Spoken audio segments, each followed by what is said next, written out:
El Señor esté con ustedes. Lectura del Santo Evangelio según San Lucas.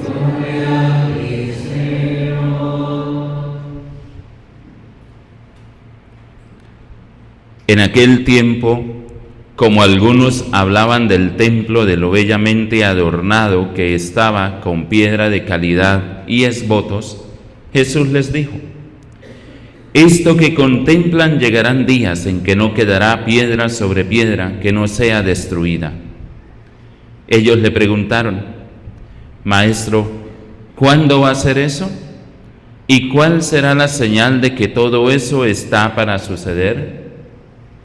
Él dijo: miren, que nadie los engañe, porque muchos vendrán en mi nombre diciendo: yo soy, o bien, está llegando el tiempo. No vayan tras de ellos.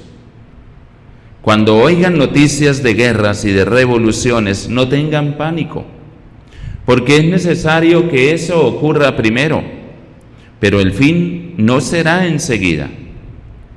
Entonces les decía: se alzará pueblo contra pueblo y reino contra reino, habrá grandes terremotos y en diversos países hambres y pestes.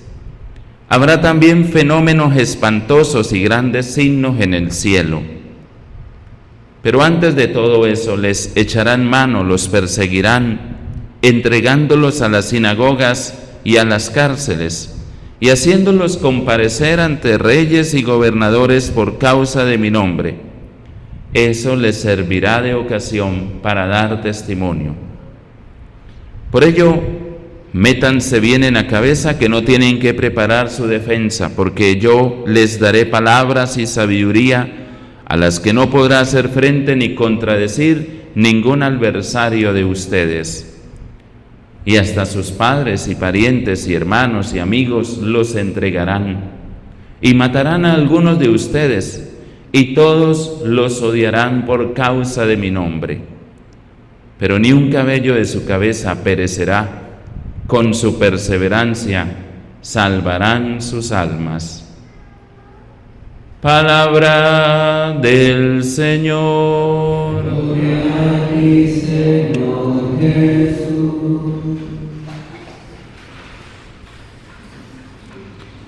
Estamos ya en la recta final de este año litúrgico 2025, que finalizaremos el próximo domingo con la solemnidad de Jesucristo, Rey del Universo. Y por eso nos encontramos con estos textos de género literario apocalíptico, es decir, empiezan a ilustrarnos sobre la realidad final de los tiempos y por lo tanto se constituye en un llamado que nos hace el Señor siempre a partir de estos textos a aprender a fijar nuestra mirada, nuestra atención en las realidades eternas, porque corremos ampliamente el riesgo de quedarnos encandilados en las meras realidades terrenales, en el aquí y en el ahora, en las ocupaciones momentáneas y en todo el ritmo frenético en el que nos ha sumergido la sociedad de nuestro tiempo.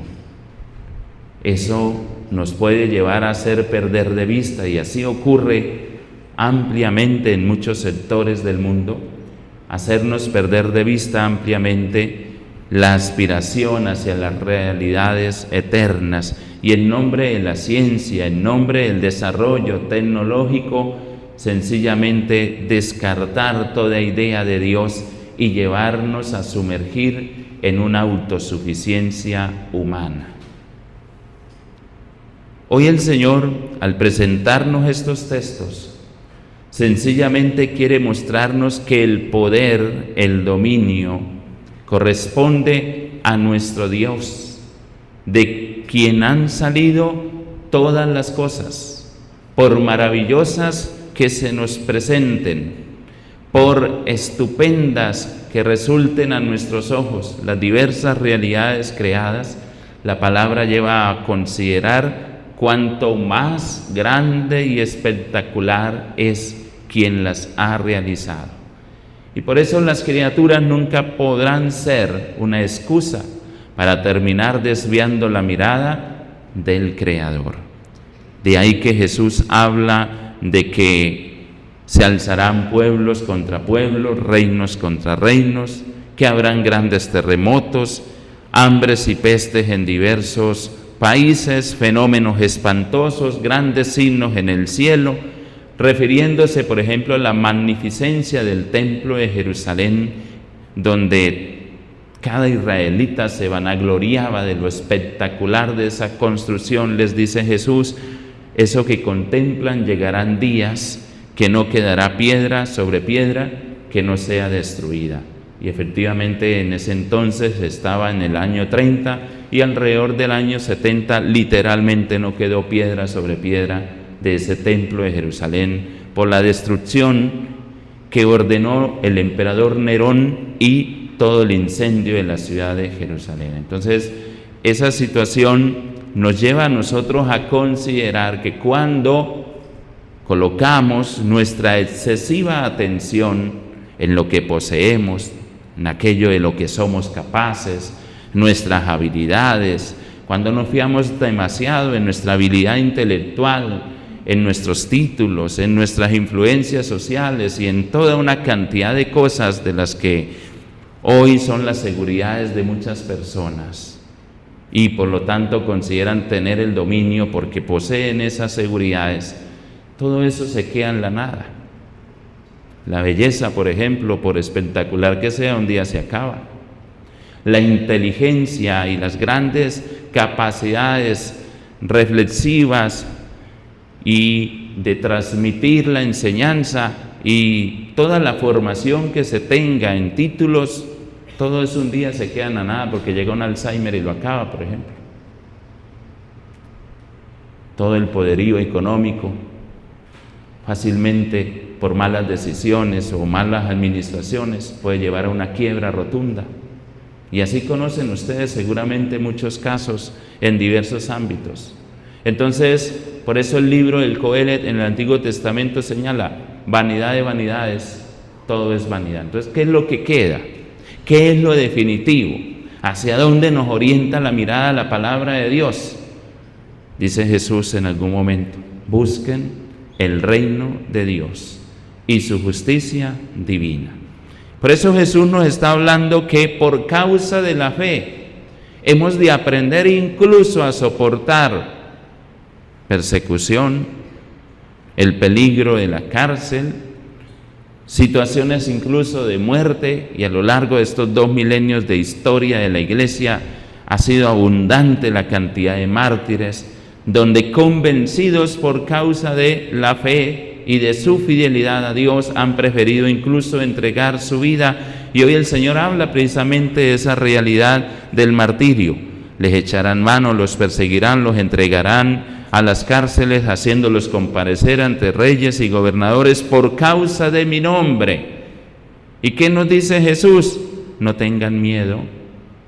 Eso les servirá de ocasión para dar testimonio. Y al final dice: incluso hasta sus padres y parientes y hermanos y amigos los entregarán y matarán a algunos de ustedes, y todos los odiarán por causa de mi nombre. Pero ¿qué dice, por ejemplo, Mateo 5 al final del relato de las bienaventuranzas? Alégrense y regocíjense cuando proscriban su nombre por mi causa, cuando los persigan a muerte, porque su recompensa será grande en el reino de los cielos. Entonces es invitarnos a trascender más allá del aquí y del ahora, y como lo diría el apóstol Pablo, aprender a aspirar hacia las realidades celestiales, que es nuestra verdadera patria, la patria del cielo. Es invitarnos a ir más allá de la temporalidad para abrirnos paso hacia la dimensión de la eternidad, porque es en Dios lo único eterno y permanente que queda dispuesto para nosotros. Y eso ha sucedido porque justamente ya el Hijo de Dios ha conocido la muerte, degustó la muerte en realidad, se hizo morir en el madero de la cruz para darnos a todos la salvación, es decir, reconciliarnos con Dios pagando la deuda de nuestros pecados. Pero al resucitar venció el dominio de la muerte. Por eso hoy nos está diciendo, no tengan miedo. Y en algún momento específico va a decir, no tengan miedo a los que solo pueden matar el cuerpo. Les voy a decir a quién deben temer, dice Jesús. A quien tiene el poder de hacer arder su alma en el infierno. A ese es a quien deben temer. Y por eso en la Eucaristía, para cada uno de nosotros, Él mismo, quien ha muerto en la cruz, quien ha resucitado, nos sigue comunicando vida eterna para animarnos a continuar adelante, pese a las dificultades, pese a los retos, pese a las innumerables tentaciones y seducciones con que se nos busca arrebatar de la mano de Dios. Él busca animarnos a seguir adelante, con nuestra mirada y nuestra atención fija en Dios, constituyéndolo. Ese debe ser nuestro esfuerzo como centro y fundamento de nuestro existir. El reto no es pequeño. Es un reto que implica una fe enorme, porque solo desde la fe podemos entender todos estos anuncios apocalípticos que nos hace el Señor. Y solo desde la fe podemos nosotros, a pesar de lo dificultuoso que resulta este camino de la vida cristiana, sobre todo en los momentos finales de la historia, animarnos a recorrerlos.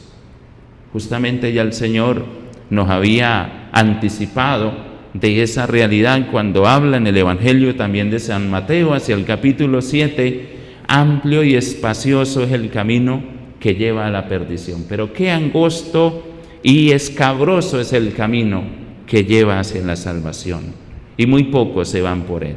Para decirnos, desde la fe, anímense a recorrer el camino de la cruz, porque no hay gloria ni eternidad sin antes haber pasado por el suplicio de la cruz.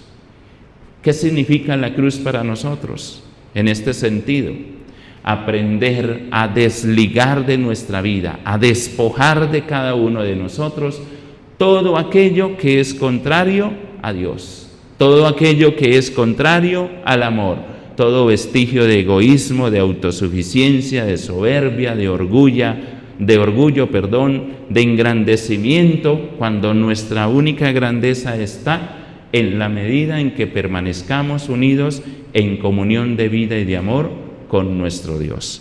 Hoy supliquémosle al Señor que, escuchando esta palabra, podamos nosotros siempre animarnos a hacer una opción preferencial por Él, imitando el testimonio de los santos y de las santas en estos 2000 años que se nos han propuesto, miles de ellos, y dentro de ellos especialmente el testimonio de los mártires que supieron perseverar en la firmeza de la fe, pese incluso a que su vida estuviera en riesgo.